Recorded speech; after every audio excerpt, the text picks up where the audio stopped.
स्वामी श्रीकांत आपटे जी की पुस्तक परमाणु और परमात्मा में स्वामी जी लिखते हैं, मनुष्य के अंदर किसी न किसी बहाने से मेहनत टालने की वृत्ति है। मनुष्य के अंदर गहराई में आलस पड़ा है। ज़्यादातर मनुष्यों में ये वृत्ति होती है कि कम से कम काम करना पड़े। आपको बहुत लोगों के मुंह से सुनना पड़ेगा कि सरकारी नौकरी अच्छी है, वहाँ बहुत थोड़ा काम करना पड़ता है। संसार के अंदर ऐसी वृत्ति का निर्माण हुआ है कि कम से कम काम करने को मिले और ज़्यादा से ज़्यादा बढ़िया खाना खाने को मिले। इसको गीता चोरी मानती है। मनुष्य की सृष्टि को छोड़कर दूसरे प्राणी को देखो, जितनी मेहनत करेगा उतना ही मिलेगा, यानी जितना चलेगा उतना ही खाना मिलेगा। इस नियम में मनुष्य ने गड़बड़ कर दी है। हमारा जीवन क्षणभंगुर है। हमारे जीवन में नित्य अभाव अकाल पड़ा ही रहता है।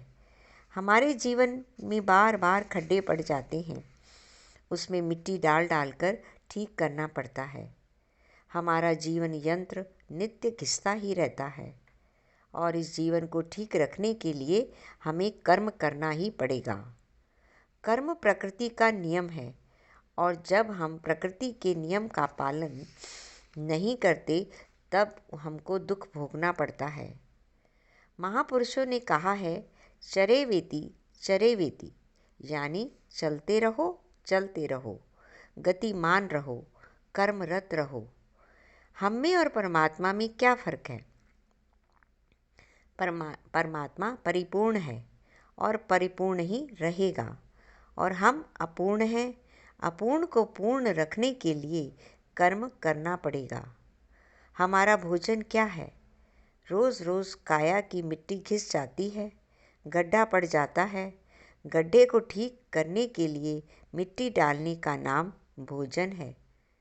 पानी कम पड़ गया, पानी डालो। मिट्टी कम पड़ गई, खून कम पड़ गया, हड्डी कम पड़ गई। उनके विकास के लिए ये सारी चीज़ें इस शरीर में डालनी पड़ती हैं।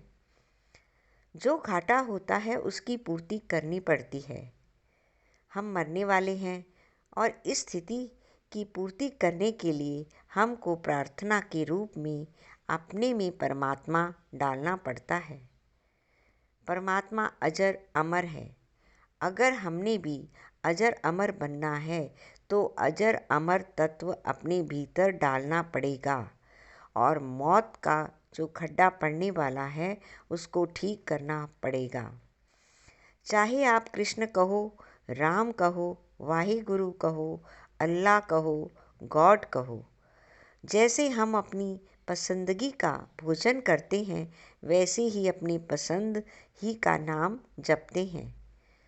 मूल उद्देश्य यही है कि हमारे खड्डे की पूर्ति हो जाए। जितने भी नाम हैं वो गुणवाचक शब्द हैं। हमारे अंदर अवगुणों के गड्ढे पड़े हैं, उनको गुणों के साधन से मिटाना है। अब राम शब्द है, इसको ही ले लो। इसका अर्थ है सर्वत्र रमने वाला। हम संकुचित हैं। राम शब्द का गुण अगर हमारे में आ जाए तो हम सर्वव्यापक बन सकते हैं। एक एक गुण का एक एक नाम है और परमात्मा के गुण अनंत हैं। आप परमात्मा को किसी भी नाम से पुकारो, उसकी कोई शिकायत नहीं। आप में दया की कमी है, रहीम रहीम करके उसको पुकारो, शायद दया जाग जाए। अगर सारी ज़िंदगी का सार निकाला जाए तो एक ही अर्थ निकलता है, खड्डे की पूर्ति। कोई आदमी पुस्तक पढ़ता है, ग्रंथ पढ़ता है, क्योंकि बुद्धि के अंदर अज्ञान का जो खड्डा है उसको ज्ञान से भरता है। कोई आदमी प्रार्थना करता है तो अपने मन में जो अशांति का खड्डा है उसको ठीक करता है। प्रार्थना करना कोई परमात्मा के ऊपर मेहरबानी नहीं है, क्योंकि परमात्मा के घर मेहरबानी की कमी नहीं। मन का खड्डा, बुद्धि का खड्डा, शरीर का खड्डा ठीक करने के लिए मनुष्य को ज़मीन सीधी करनी चाहिए और कर्म करना चाहिए, नहीं तो खड्डे मिटेंगे नहीं और अच्छी फसल उगेगी नहीं। टेढ़े मेढ़े खेत जैसे किसान हल चला कर के ठीक करता है, वैसे ही टेढ़ी मेढ़ी जिंदगी को मनुष्य ने ठीक करना है। फिर उसकी ज़मीन में सद्गुणों की फसल अच्छी होती है। कठोर आदमी दयालु बन जाता है, कंजूस आदमी उदार बन जाता है, आलसी आदमी उत्साही बन जाता है, धांधली वाला आदमी शांत बन जाता है। इसीलिए परमात्मा के दरबार में हम जाते हैं और उससे हम गुणों की भिक्षा मांगते हैं। परमात्मा कितना दयालु है। हम कर्म कर सकें इसीलिए सूरज का उजाला, दिए, प्रकाश उसने हमको दिया। परमात्मा ने हमें सुस्ती और चुस्ती दोनों रत्नों की भेंट की। इस काया के अंतर को ठीक रखने के लिए अनेक प्रकार के भोजन सामग्री उसने हमें दी। हमको चाहिए कि हर कर्म आनंदपूर्वक करें, आनंदपूर्वक जागें, आनंदपूर्वक सोएं, श्रम और विश्राम आनंदपूर्वक करें। फिर वह काम परमात्मा को अर्पित हो जाता है। जब कोई काम आप हृदयपूर्वक करते हैं तब पहाड़ जैसा भारी काम भी हल्का हल्का लगता है, और जब हम किसी काम से दिल चुरा लेते हैं तब तिनका भी पहाड़ लगता है। ये सारे तमाशे मन के हैं। जब बच्चे गली में खेलते हैं, अपनी मस्ती में होते हैं, तब उनको भूख, प्यास, धूप नहीं लगती, और जब आप उनको कोई काम बताओ तो कई बहाने भी बना लेते हैं, क्योंकि आपके काम में उनका दिल नहीं है। मनुष्य का शरीर आलसी नहीं है। मनुष्य का शरीर आलसी नहीं है, मन उसमें आलस डाल देता है। संसार भर की सारी समस्याएं मन की हैं। मन एक इंजन है और शरीर की इंद्रियां डिब्बे हैं। इंजन ठप हो गया तो डिब्बे कैसे चलेंगे? आलस मनुष्य को मन से मिलता है। ईश्वर के प्रति जाने में तो मनुष्य को बहुत आलस आता है। माया के प्रति दौड़ने में उसको बड़ी स्फूर्ति है।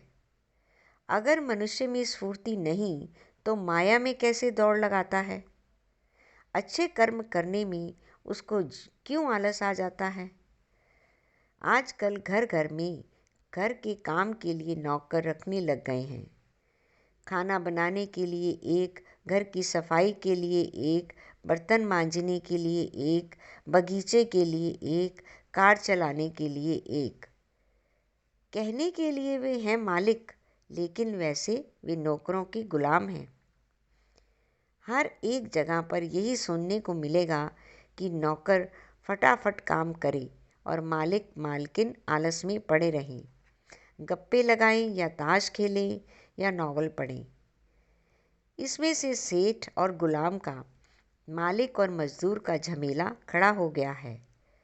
जो लोग श्रम नहीं करते उनको भूख भी ठीक नहीं लगती, नींद भी ठीक नहीं आती। जो काम करते हैं उनको पोषण वाली खुराक नहीं मिलती, उनकी बुद्धि सुस्त रहती है। जो काम करते हैं उनको पोषण वाली खुराक नहीं मिलती, उनकी बुद्धि सुस्त रहती है। अमीरों की बुद्धि चुस्त है तो शरीर सुस्त है। गरीबों का शरीर चुस्त है तो बुद्धि सुस्त है। ये भी एक विषमता है। शेष कल। धन्यवाद।